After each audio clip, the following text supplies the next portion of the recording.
കേരളത്തിൻ്റെ പൗരാണിക കലകളിൽപ്പെട്ട പിഞ്ഞാണെഴുത്ത്, ഭക്ഷണം കഴിക്കുന്ന വെള്ളപ്പാത്രം കഴുകി തുടച്ചുണക്കി വൃത്തിയാക്കി പ്രത്യേകതരം ഔഷധ മഷികൾ ഉപയോഗിച്ച് ഗുരുപരമ്പരകളിൽ നിന്ന് ലഭ്യമാകുന്ന പ്രത്യേക സമ്മതത്തോടെയുള്ള മുളക്കമ്പ് കൊണ്ടുണ്ടാക്കിയ പേന ഉപയോഗിച്ച് എഴുതുന്ന വചനങ്ങൾ, അത് പ്രത്യേകമായ വെള്ളത്തിൽ കലക്കി കുടിക്കുമ്പോൾ രോഗം മാറുന്നു, പ്രയാസങ്ങൾ അകലുന്നു, സുഖപ്രസവം ലഭിക്കുന്നു പോലെയുള്ള കേരളത്തിൻ്റെ പൗരാണിക ഫോക്ലോറിൽപ്പെട്ട കലകളുണ്ട്.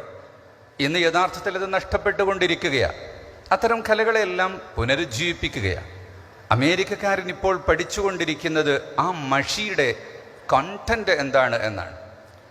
കൊളംബിയ യൂണിവേഴ്സിറ്റിയിൽ ഗവേഷണം നടത്തുന്നൊരു വിദ്യാർത്ഥി ഇന്നലെ ഞാൻ കാണാനിടയായി.